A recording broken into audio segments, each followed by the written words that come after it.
Buenas tardes. Buenas tardes. Hola, doctora Clau, ¿cómo está? Hola, niñas. Bien, ¿cómo van? ¿Cómo les ha ido? Buenas tardes. Bien, estamos dando hasta las 6:05 Sí, de acuerdo, y ya empezamos. y arrancamos, perfecto.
Doctora, ahí ya no vemos la presentación.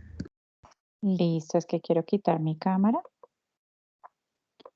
para no distraerlos cuando hablen, pero no la veo.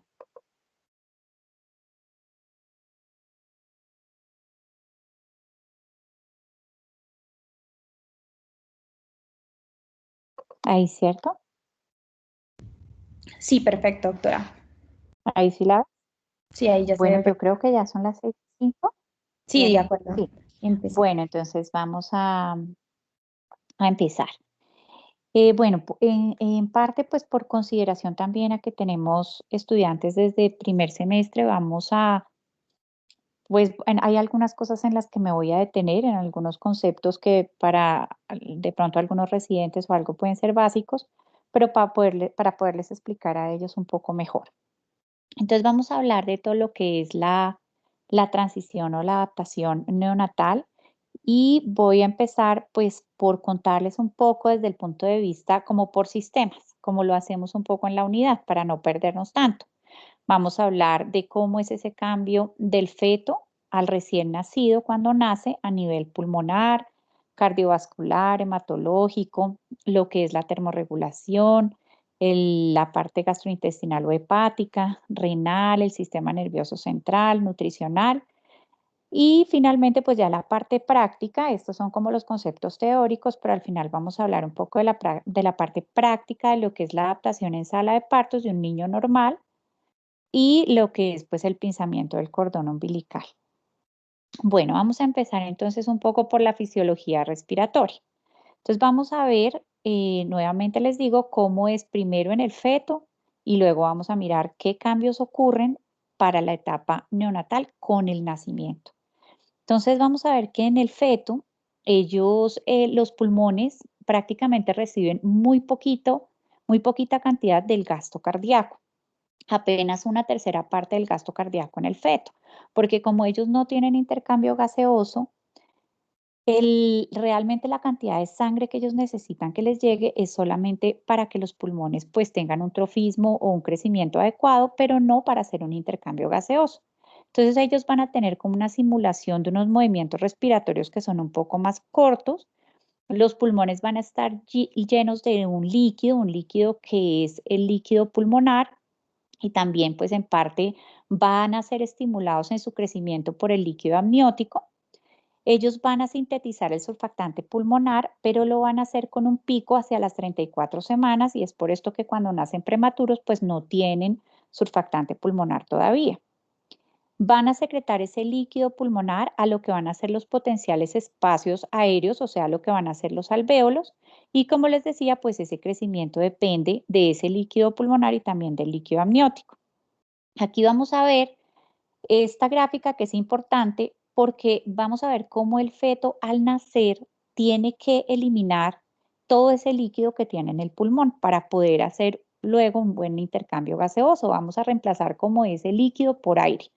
Entonces vamos a ver que nosotros tenemos en el pulmón 3 compartimentos. Una parte que es la microcirculación, otra parte que es el intersticio y otra parte que es el espacio aéreo potencial. Y si vemos, no sé si ustedes alcanzan a ver ahí mi flechita, pero hay unos canales que son de sodio y de cloro, que son los que van a llevar líquido a ese espacio aéreo potencial, van a secretar ese líquido, pero luego al nacer también esos canales nos van a servir para reabsorber ese líquido y poder eliminar ese líquido y ya hacer un intercambio gaseoso adecuado. Cuando miraron los fetos de las ovejas, miran que ese líquido en la mitad de la gestación es 4 a 6 cc por kilo y al final de la gestación ya llega a ser 20 cc por kilo. Entonces, lo que ocurre en las primeras respiraciones cuando el bebé nace es que él necesita hacer una presión inspiratoria negativa. ¿Para qué? Para que el pulmón se expanda y vamos a sobreponernos a que el pulmón pues tiene una resistencia aumentada, pero al nacer tiene que disminuir esa resistencia pulmonar. También tenemos que con esa presión vencer también ese líquido que hay en la vía aérea y la tensión superficial que tienen los alvéolos. Se va a secretar cortisol y epinefrina y ellos van a estimular a los neumocitos tipo 2 para sintetizar el surfactante y ese surfactante nos va a ayudar a disminuir la tensión superficial en el alvéolo y que el alvéolo permanezca abierto. Miren en esta gráfica entonces cómo puede haber diferencias en la función pulmonar y cardiovascular entre un recién nacido pretérmino, un bebé a término y ya un paciente pediátrico o un paciente adulto. Miremos que definitivamente en cuanto a los volúmenes, lo que nosotros sabemos de fisiología pulmonar, lo que es la capacidad pulmonar total, el volumen corriente, la capacidad vital, manejamos, digamos, unos volúmenes discretamente mayores en los adultos, pero no exageradamente diferentes. Mientras que la frecuencia respiratoria, por ejemplo, en los neonatos sí va a ser mucho más alto, miremos cómo es 30 a 50, mientras que ya en un adulto es 12 a 16. Lo mismo pasa con la frecuencia cardíaca, en un neonato es mucho más alta, 120 a 160, y lo mismo la hemoglobina de un recién nacido es de 16 a 18, en los a término hasta 14, mientras que en un adulto pues puede tener unos valores incluso más bajos. Bueno, vamos a ver cómo en la parte cardiovascular ella en el feto se va a iniciar su formación al final de la tercera semana de edad concepcional. La sangre va a retornar al corazón por la vena cava superior, la vena cava inferior, el seno coronario y las venas pulmonares. Vamos a mirar primero lo que es la circulación fetal y luego lo que es el cambio a la circulación neonatal. La vena cava superior entonces nos va a recibir sangre que viene del cerebro, de la parte superior del cuerpo, es menos oxigenada y va a pasar por la válvula tricúspide. Vamos a recibir también sangre del seno coronario al miocardio y está ubicado pues sobre el límite medio de la tricúspide. Vamos a recibir sangre de la vena cava inferior que también viene menos oxigenada, de las venas ilíacas, de las mesentéricas, renales y sangre más oxigenada que viene directamente de la placenta, de la circulación onfaloplacentaria. Pasa por el ducto venoso y a la vena hepática izquierda. Y también vamos a recibir sangre de las venas pulmonares, sangre que viene escasamente oxigenada y que llega directamente a la aurícula izquierda. De pronto, para que sea un poco más fácil, entonces vamos a mirar este esquema como de abajo para arriba, porque no sé si ustedes ven mi flechita, pero vamos a ver cómo viene la sangre oxigenada por la vena umbilical, ¿cierto? Vamos a pasar por el ducto venoso y vamos a seguir a la vena cava inferior. Hay una estructura que se llama la cresta dividens que hace que la sangre tenga un flujo preferencial a través del foramen oval que va a comunicar las dos aurículas y se va a ir la sangre hacia la aurícula izquierda y de allí al ventrículo izquierdo y va a pasar a la aorta para llevar sangre al resto del cuerpo. Como les decía, otra parte de la sangre va a venir por la vena cava superior, pero esta sí va a pasar directo al ventrículo derecho. Y de allí a la arteria pulmonar, que va a llevar apenas una tercera parte del gasto cardíaco a los pulmones. Y aquí nos vamos a encontrar con una estructura que es el ducto arterioso o conducto arterioso, que nos va a unir lo que es la arteria pulmonar y la aorta, y que va a ser un chon, así como teníamos un chon aquí en el foramen oval, aquí también vamos a tener una mezcla de sangre, de esta sangre que es de la arteria pulmonar y de la aorta. Entonces, vamos a ver que hay diferencias entre la circulación fetal y la circulación neonatal. La circulación fetal la llamamos una circulación en paralelo. El ventrículo izquierdo está 15 o 20% más saturado que el ventrículo derecho. El ventrículo izquierdo aporta 35% del gasto cardíaco y el ventrículo derecho el 65% del gasto cardíaco. El ventrículo derecho, el 13% va a alcanzar el lecho vascular pulmonar y el restante va a ir por aorta descendente. Una tercera parte llega al cuerpo fetal y 2/3 partes a la placenta. El ventrículo izquierdo, el 63% envía al cerebro y el cuerpo superior, 8% a lo que es la circulación coronaria, 27% al cuerpo inferior y la placenta. Y en total el volumen de eyección de los dos ventrículos es 400 mililitros por kilo por minuto. Entonces miremos cómo el 15% del gasto cardíaco va al cerebro, el 15% al pulmón, el 70% al cuerpo, pero muy importante ver que la PaO2 en el feto es bajita, o sea, los fetos están como en un medio hipóxico. Miremos que depende del sitio donde lo midamos en el cuerpo, la PaO2 va a estar 28 milímetros de mercurio en el cerebro, en el pulmón 19 y en el cuerpo 24. Es por eso que cuando el bebé nace, nosotros le damos un tiempo prudente, 10 minutos, para que la PaO2 vaya aumentando de forma gradual, porque no podemos pretender tener 19 o 28 y pasar de una a tener 60 apenas el bebé nazca en el primer minuto. Por tanto, ese cambio de la saturación y de la PaO2 debe ser progresivo. Este es un cuadrito para mostrarles las diferencias entonces que hay entre una circulación, ¿cierto?, fetal y una circulación postnatal. Entonces, en el feto, el intercambio gaseoso lo hace la placenta. Ya en el recién nacido lo hace el pulmón. En el feto hay dos chons, el ducto arterioso y el foramen oval. Postnatal no hay ninguno. El ventrículo dominante es el derecho en el feto, un 55 o un 60%. En el recién nacido es igual, no hay ninguno dominante. La circulación pulmonar en el feto tiene una resistencia alta y apenas recibe un 10% del gasto cardíaco. En el recién nacido, la resistencia normal y recibe un 50% del gasto cardíaco. Como les decía, en el feto la circulación se llama en paralelo, mientras que postnatal se llama en serie.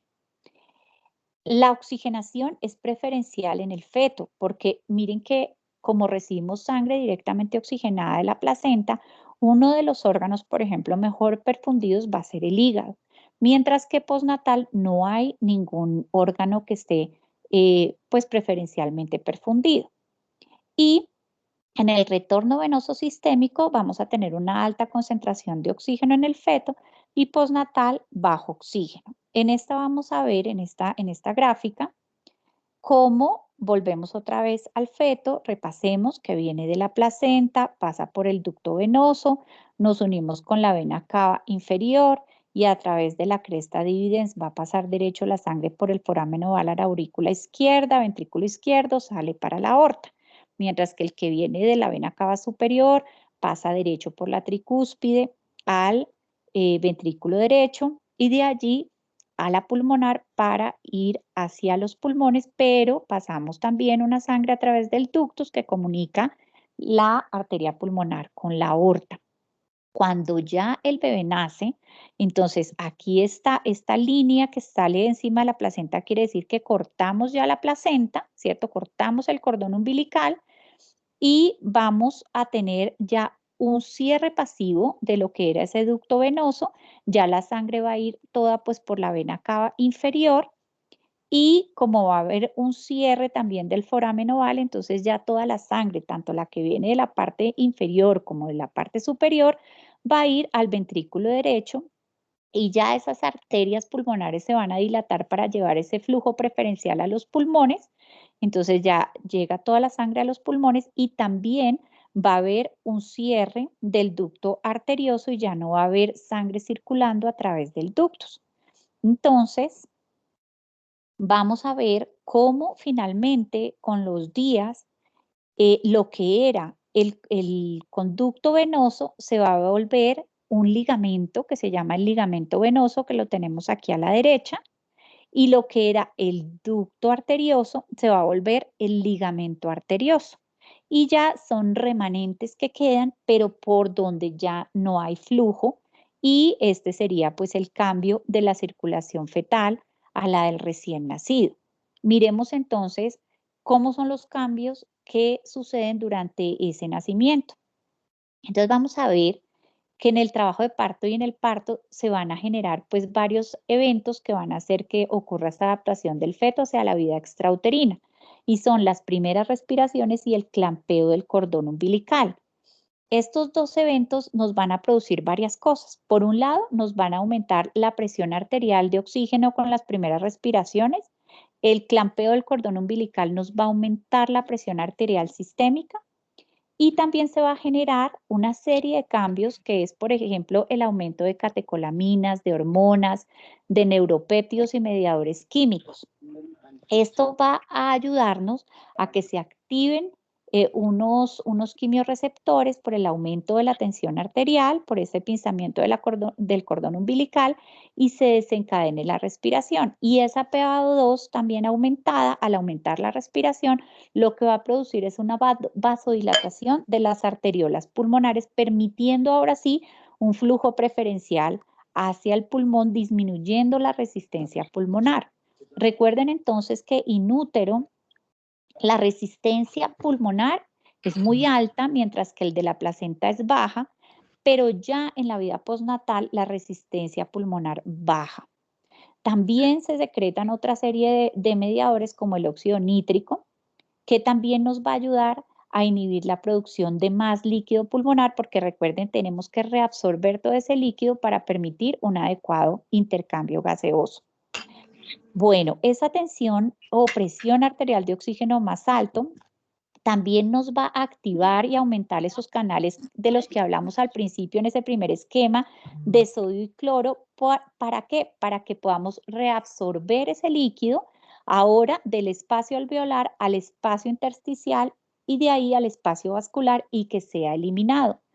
Cuando esta reabsorción de líquido no ocurre de forma adecuada y se demora o esos canales no están siendo efectivamente activados, es cuando ocurre lo que llamamos la taquipnea transitoria del recién nacido.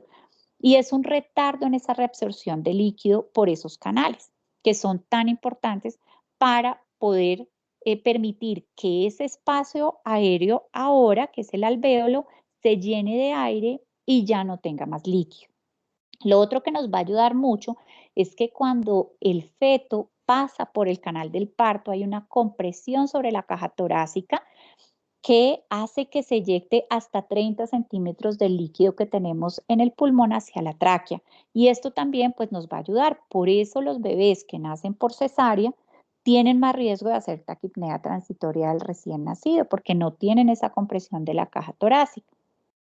Bueno, entonces, como les decía, la resistencia al flujo pulmonar o esa resistencia pulmonar va a disminuir de forma brusca, disminuye rápidamente en esos primeros 10 minutos de transición con un aumento de la presión arterial de oxígeno y como les decía, pues el endotelio va a secretar óxido nítrico, prostaciclina y endotelina que como sabemos son muy buenos vasodilatadores y nos van a llevar esa sangre adecuadamente a esos pulmones que estaban tan poco perfundidos en el feto, pero que ahora sí necesitamos que reciban una buena cantidad de sangre.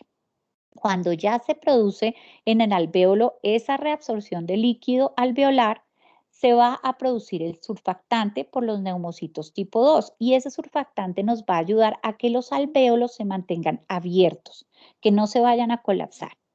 Vamos a ver cómo empieza a disminuir la PCO2, empieza a aumentar la PaO2 y el pH con el nacimiento.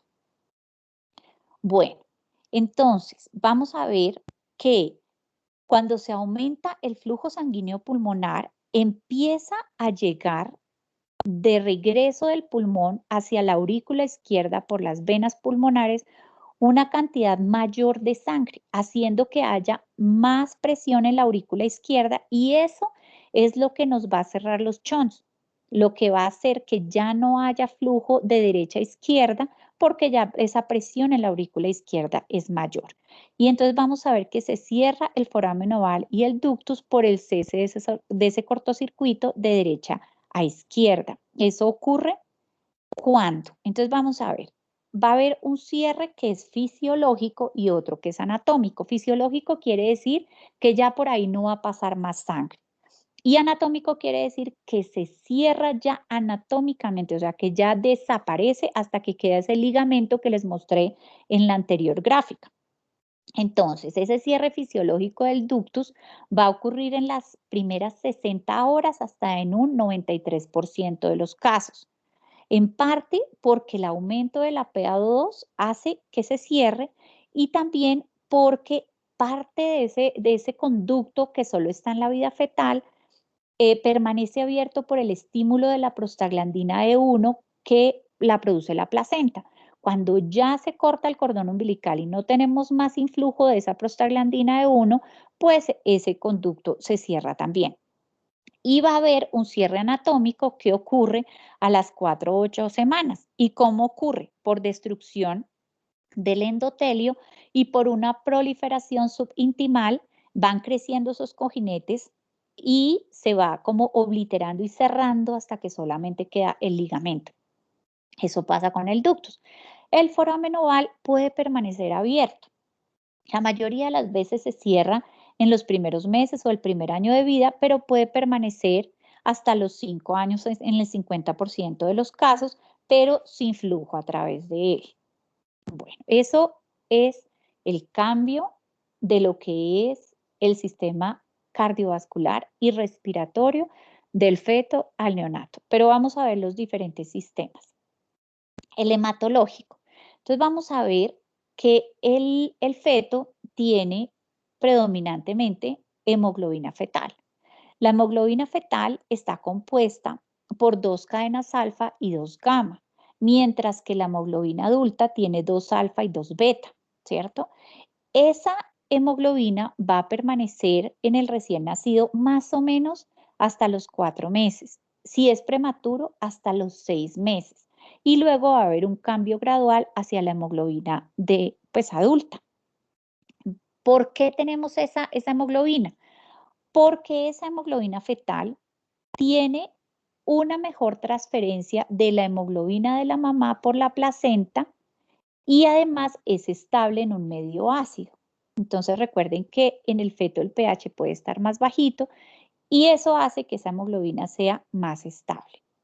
Por otro lado, en el sistema hematológico vamos a recordar que en el feto nosotros tenemos hematopoiesis en el hígado, no solo en la médula ósea, como ya es en la vida extrauterina, sino que hasta las 6 semanas podemos tener hematopoiesis en el hígado.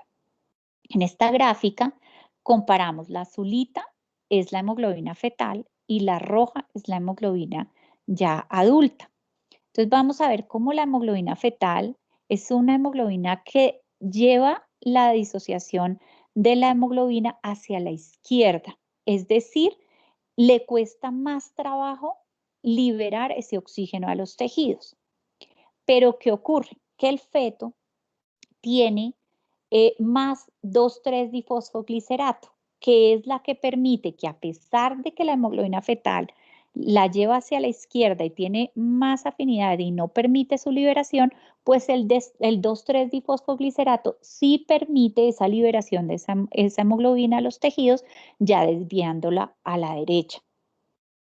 Bueno, a su vez en la parte hematológica vamos a ver cómo los factores de coagulación no atraviesan la placenta. Por eso estos factores dependientes de vitamina K, que los vemos allí, no los vamos a tener en la vida neonatal.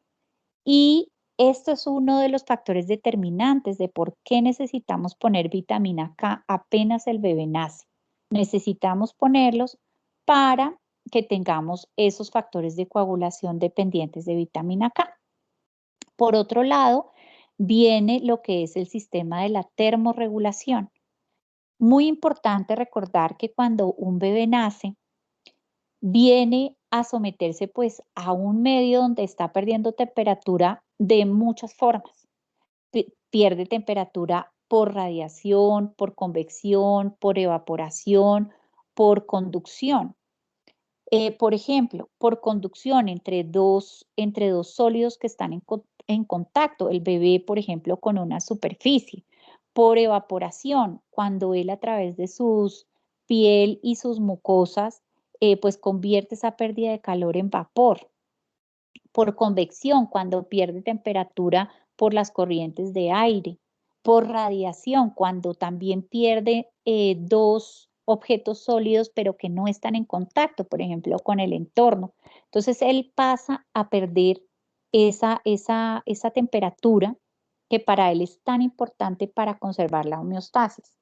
Entonces, vamos a ver cómo algunos recién nacidos pues tienen más riesgo de perder esa temperatura. ¿De qué depende? Del acúmulo que haya hecho el feto de grasa en su vida intrauterina. Por ejemplo, si es un bebé prematuro o si es un bebé con restricción de crecimiento intrauterino, ellos tienen menos acúmulo de grasa, que es la que ocurre sobre todo en el tercer trimestre de la gestación. Estos son bebés que más fácil van a perder calor y que más riesgo van a tener en la adaptación neonatal por estas pérdidas, y van a generar acidosis y van a generar bajo gasto cardíaco y van a generar que un bebé pues tenga una transición conflictiva si no vigilamos esa termorregulación. La grasa parda constituye hasta el 6% del peso corporal y es liberada por la norepinefrina. ¿Dónde está esa grasa parda? Interescapular, axilar, en el mediastino, en los vasos del cuello y periférica. Pero como les decía, esa grasa sobre todo se deposita es en el tercer trimestre de la gestación.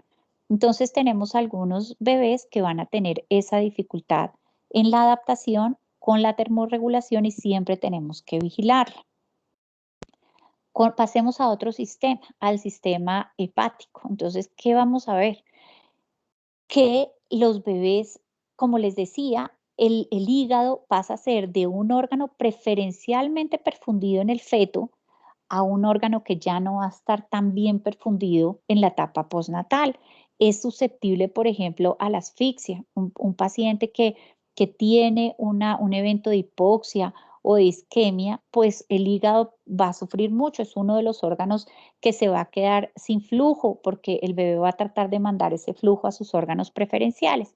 Y fuera de eso, pues entonces el recién nacido también va a tener un riesgo de presentar ictericia en los primeros días de vida porque la conjugación se va a establecer alrededor de las 2 primeras semanas y las vías enzimáticas se van a completar hacia los 3 meses. Entonces es muy importante que en esa adaptación en las primeras 24 a 48 horas siempre vigilemos la presencia de ictericia porque es una de las manifestaciones que puede hacer un recién nacido en su adaptación, no siempre por incompatibilidad de RH o de grupo, sino por diferentes mecanismos que ustedes después van a estudiar cuando vean ya de fondo lo que es el tema de la ictericia, que es bastante grande. Pasemos a otro sistema, el sistema renal.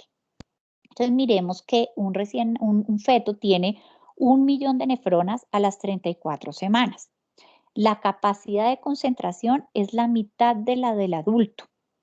La filtración glomerular es baja en el bebé prematuro y solamente se va como llevando hasta el nivel que tiene un adulto hasta los 2 años.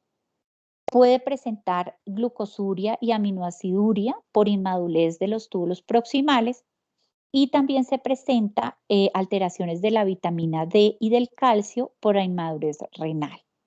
Entonces, siempre tenemos que tener en cuenta también esta parte renal. Recordemos que los recién nacidos, cuando nacen, ellos se pueden demorar en presentar diuresis hasta 24 horas y además presentan algo que llamamos la oliguria fisiológica, y es que el primer día tienen un gasto urinario muy bajo, incluso por debajo de 0,5 cc por kilo por hora, y esto pues puede ser normal, pero siempre tenemos que estar vigilando que pasado este periodo fisiológico ya entremos en lo que es lo normal.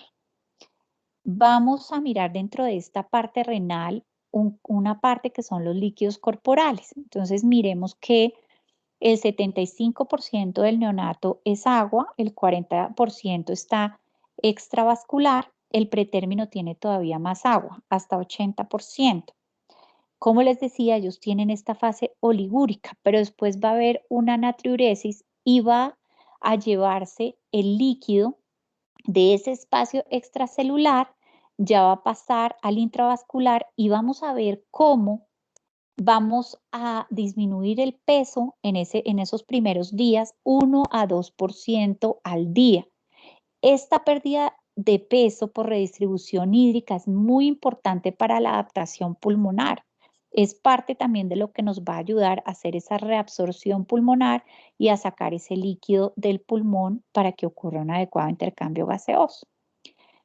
Bueno, otro sistema es la parte pues nutricional. Miremos, como les decía, que en las últimas 6 semanas la grasa va a pasar a ser el 15% del peso corporal y los depósitos de glucógeno van a ser hasta 2 a 3 veces la del adulto porque vamos a tener muchas más demandas metabólicas en el momento del nacimiento. ¿Qué pasa cuando el bebé nace? Que va a haber una disminución fisiológica de la glucosa en las 2 primeras horas y se va a producir toda la gluconeogénesis. Vamos a sintetizar glucosa a través de los depósitos de glucógeno, pero estos se agotan a las 12 horas y a las 12 horas ya vamos a depender es de los ácidos grasos. Por eso les decía, en la adaptación tenemos que tener en cuenta si es un bebé prematuro o con restricción de crecimiento intrauterino, porque esos van a ser los bebés que más fácilmente nos van a hacer hipoglicemia. Tratamos de no medir niveles de glucosa en las primeras 2 horas, por lo que hay esa disminución fisiológica de la glucosa. Y más bien tomamos entonces unos niveles a las 3 horas, eso sí, siempre que nos aseguremos que empecemos una lactancia materna en la primera media hora de vida. Ojalá lo más rápido posible para evitar pues que tengamos este problema de que se nos acaben las reservas de glucógeno y el bebé entre en hipoglicemia. ¿Qué pasa con el sistema nervioso central? Entonces, en los primeros días de vida va a predominar, digamos, en la etapa neonatal el sistema parasimpático y la barrera hematoencefálica se va a desarrollar hacia los 6 meses de vida.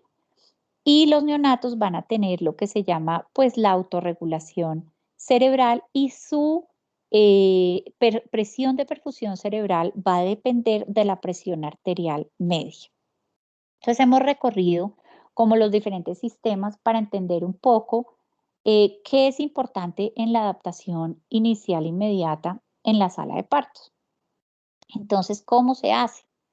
Vamos a mirar que tal vez una de las cosas que menos hacemos los médicos, pero que es demasiado importante, es que lo que hace que sea exitosa una buena adaptación en sala de partos es que nosotros estemos anticipados y preparados, que miremos todos los factores de riesgo, que hayamos hecho una buena historia clínica, que hayamos hablado con la familia, que hayamos hablado con esa mamá, que hayamos hablado con el obstetra, hayamos mirado su historia clínica, miremos cómo viene ese feto y que recordemos que esa vigilancia del feto que ocurra desde que el bebé y la mamá pisan el hospital, pues es responsabilidad de todos vigilar que se esté haciendo un adecuado trabajo de parto para que luego nosotros pues tengamos un exitoso recién nacido adaptado a la vida extrauterina.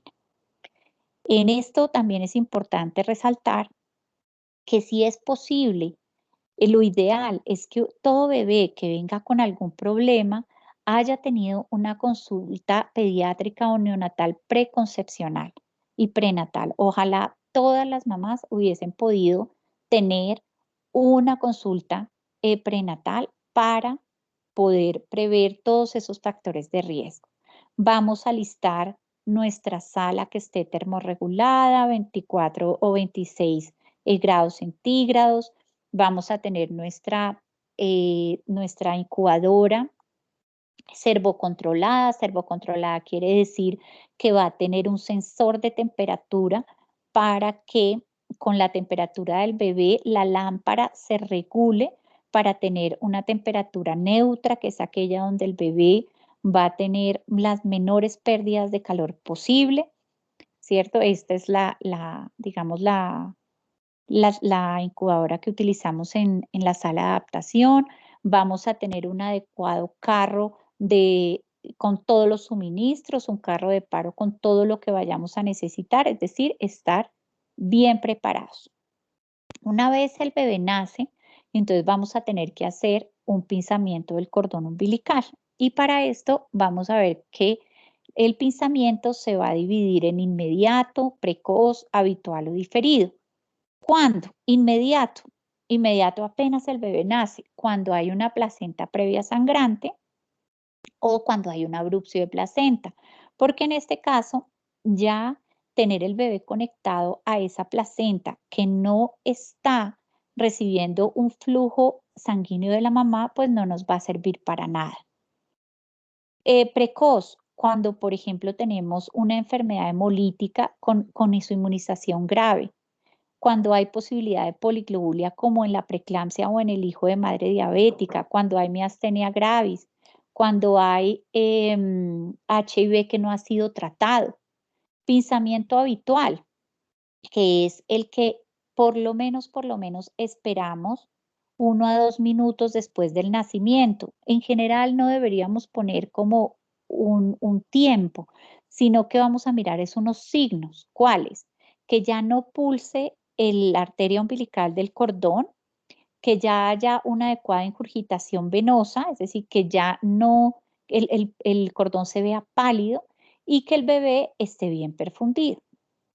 Y diferido, que podemos esperar más tiempo, cuando ha habido prolapso de cordón o cuando hay nacimiento podálico y el cordón queda como pinzado, pues podríamos esperar un poco más para que haya adecuado flujo a través de ese cordón umbilical. Pero recordar que el pinzamiento no debe ser inmediato, salvo en estos casos que decimos, o cuando un paciente pues está asfixiado, también se considera un pinzamiento precoz, porque es importante que esa sangre que se está quedando la placenta en el feto y en esa circulación uteroplacentaria, la placenta se queda con una cantidad de sangre que es importante que regrese también al bebé y que nos ayude a mejorar esa perfusión pulmonar con flujo sanguíneo. Bueno, entonces el bebé nace, ya lo recibimos, ya hemos cortado el cordón umbilical, se lo pasamos y se lo mostramos a la mamá, si es una cesárea, y si no, si estamos en un parto vaginal, inmediatamente contacto piel a piel, es decir, ponemos el bebé sobre la barriga de la mamá, sin ninguna, digamos, sin nada que los separe, ningún campo, sino directamente contacto piel a piel. Allí vamos a esperar a que termine toda esa adaptación del cordón umbilical, todo lo que yo les decía que debe parar de pulsar, todo esto, todo el tiempo en contacto piel a piel con la mamá. Si podemos hacer una parte de la adaptación allí, también se puede hacer, como ponerle las goticas en los ojos o de pronto la vitamina K, pero pues para esto se necesita como irlo estandarizando. Entonces, una vez el bebé, por ejemplo, aquí está mal la figura porque no debe haber ese campito. El bebé debe estar en contacto piel a piel con la mamá. Vamos a secarlo, vamos a estimularlo, vamos a secarlo primero la cabeza y la cara, porque el bebé por donde pierde más calor es por la cabeza, que es gran parte de su superficie. El secado debe ser suave, ya no pues un secado muy vigoroso. y siempre tener pues un campito seco para ayudarnos a secar al bebé. Vamos a hacer la valoración inicial de la respiración, el llanto, el tono, y pues en este caso estamos hablando solo pues de los recién nacidos sanos, porque yo sé que ustedes tienen un seminario excelente que les da la doctora Isabel Coca de reanimación cardiopulmonar. Bueno, entonces hemos hecho esa adaptación sobre la mamá, tenemos que propender para que el bebé pueda empezar a lactar en la primera media hora de vida. Vamos a pasarlo entonces a nuestra lamparita de adaptación y vamos a continuar con lo que es la adaptación. Entonces nosotros siempre yo les he dicho que por favor adaptar no es poner vitamina K, cortar el cordón umbilical, poner goticas en los ojos, porque esa actividad la puede hacer una enfermera, la puede hacer cualquier persona. ¿Qué tenemos que hacer nosotros? Propender porque la adaptación se haga de forma adecuada, pero en todos los sistemas de los que hablamos. Mirar que el bebé esté haciendo una adecuada adaptación. Entonces, para esto lo que vamos a hacer es mirar la frecuencia cardíaca del bebé, poner un oxímetro de pulso en la mano derecha y mirar cómo está la frecuencia cardíaca, cómo está respirando el bebé, cómo está el color, qué tanta reactividad está teniendo el bebé, si está llorando, si se está moviendo, ¿cierto? Cómo está pues la apariencia del color de su piel. Y esto de paso nos va a servir para poder hacer el APGAR, que es uno de los scores que se hace al minuto y a los 5 minutos y que mira 5 ítems. Entonces mira la actividad o el tono muscular, el pulso, qué tanta irritabilidad refleja tiene, cómo está el color de la piel y la respiración.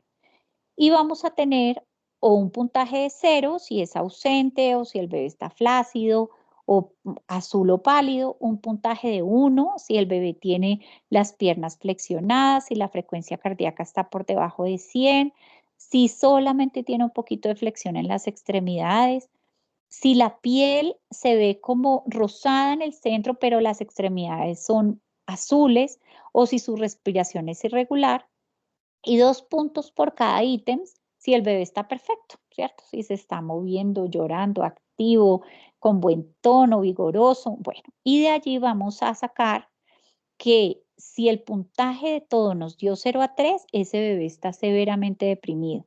Si el puntaje nos dio de 4 a 6, está moderadamente deprimido, grave, pues peligroso y de alerta también. Y si el bebé está en 7 a 10 de Apgar, está muy bien, ¿cierto? Esto es muy importante. Vamos a hacer también una valoración de su edad, digamos, al nacimiento, cuántas semanas de gestación pudiera corresponder, su valoración física y neurológica, es decir, si corresponde con lo que la mamá decía que tenía de fecha de última menstruación o con la primera ecografía, que sería la más confiable. Y para esto nosotros vamos a mirar su madurez física y su madurez neurológica con este score que mira la postura, el ángulo de la muñeca, el ángulo del codo, popliteo, el signo de la bufanda, qué tanto lleva el pie del talón a la oreja. Y vamos a mirar su piel, si hay lanugo, si hay pliegues plantares, cómo están las areolas de las mamas, el oído, si retrae o no, y cómo están los genitales. Entonces, en cada ítem nos muestra cómo debe estar, nosotros le asignamos un puntaje y si, por ejemplo, aquí nos dio 40 el puntaje general, lo correlacionamos con la escala que está al frente que dice que también es 40 y eso nos da las semanas de edad gestacional con las que nació ese bebé. Esto es muy importante porque no es lo mismo un bebé que un Valar nos dé 34 semanas y esté hipotónico, que sería normal, a un bebé que tenga 39 semanas esté hipotónico, nosotros ya tenemos que entrar a buscar que algo pasó con ese bebé que con 39 semanas esté hipotónico. Pero el Valar no es el único, digamos, el único método para valorar la edad gestacional. También tenemos el capurro, que es un método pues más corto, en algunas instituciones se usa y yo por eso se los nombro para que no sea del todo desconocidos para ustedes. Por otro lado, vamos a tomar las medidas de ese bebé, ¿cierto? Vamos a mirar el perímetro cefálico, siempre por encima de las cejas y las orejas. Recuerden que este bebé, pues en teoría nació bien, no tuvimos que hacerle nada más. Recuerden una cosa importante antes de que yo pase a estas medidas antropométricas, y es que no todos los bebés hay que succionarlos, ¿sí? Solamente los bebés que están teniendo obstrucción de su nariz y su boca por secreciones, por sangre, por meconio, por líquido, es que tenemos que succionarlos, pero no es un estándar, porque la succión puede producirnos un reflejo vagal y puede producir bradicardia o apnea. Entonces el bebé puede nacer un poco mejor, vigoroso, y nosotros al succionarlo podemos deprimirlo por hacer, pues digamos, una maniobra que no necesitamos. Entonces solo en esos casos. Bueno, entonces nuestro bebé nació bien, estamos mirando todo y vamos a tomar el perímetro cefálico. Lo vamos a tomar por encima de las cejas y las orejas y en la parte de atrás, la parte más prominente a nivel occipital. ¿Cuánto es lo normal en un recién nacido a término? 34 más o menos 2 centímetros. El perímetro torácico, que lo vamos a tomar a nivel pues de las areolas, 32 más o menos 2. El perímetro abdominal por encima del ombligo, 31 a 33 centímetros es lo normal y la talla puede variar de 47 a 54 centímetros. Un peso normal se considera de 2.500 a 4.000 gramos. Una vez tenemos estos pesos, tallas y perímetros cefálicos, los vamos a llevar a unas curvas.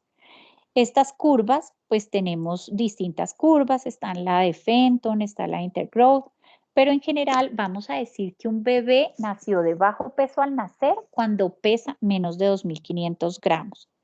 De muy bajo peso al nacer cuando pesa entre 1.000 y 1.500 y de extremado bajo peso al nacer cuando pesa menos de 1.000 gramos, independientemente de la edad gestacional.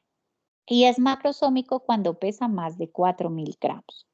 Entonces, este es un ejemplo de una curva de Fenton que va hasta las 50 semanas y aquí vamos a anotar el peso, el perímetro cefálico, la talla, por eso también es muy importante que hayamos hecho el VALAR para mirar qué edad gestacional tiene y poder hacer estas curvas y mirar en qué percentil nos cae en su crecimiento. Bueno, existe otro test que es muy importante hacer también desde la sala de partos, desde la sala de adaptación, y es el test de Silberman-Anderson, y es mirar si nuestro bebé está presentando dificultad respiratoria o no, porque si nuestro bebé tiene dificultad respiratoria es un bebé que no se va a poder ir con la mamá, que tenemos que pasar y observarlo en la unidad de recién nacidos. Este test también nos va a mirar 5 ítems y también nos va a asignar un puntaje por cada ítem. Nos va a mirar el aleteo nasal, si es ausente, mínimo o marcado, el quejido expiratorio si es ausente, audible con endoscopio o audible a distancia, el tiraje intercostal, la retracción external, si es marcada, 2 puntos, por ejemplo, y la disociación tóraco-abdominal.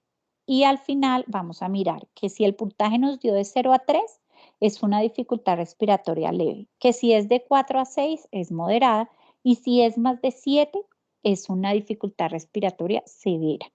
En ese caso, pues ya es un paciente que obligatoriamente tiene que entrar, si es mayor de 4, a una unidad de cuidado intensivo y no a una unidad de cuidado intermedio ni básico, sino directamente a intensivos.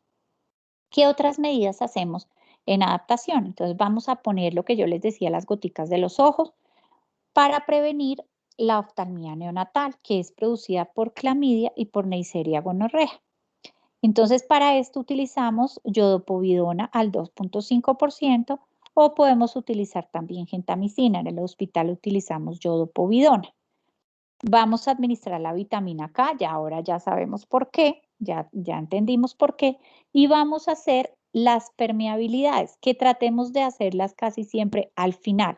¿Por qué? Porque esto también, el paso de la sonda a través del esófago, también puede producir bradicardia y también puede producir reflejo vagal. Entonces, primero estabilicemos a nuestro bebé, primero miremos que la saturación está siendo progresivamente, va aumentando progresivamente a los valores meta en los primeros 10 minutos, ¿cierto? Miremos que eso se está dando, que nuestra frecuencia cardíaca está bien, que el color del bebé está mejorando, que tiene un adecuado tono y ya cuando hayamos hecho todo eso, pues sí, ya podemos hacer un examen físico completo y miramos la permeabilidad del esófago y del anito.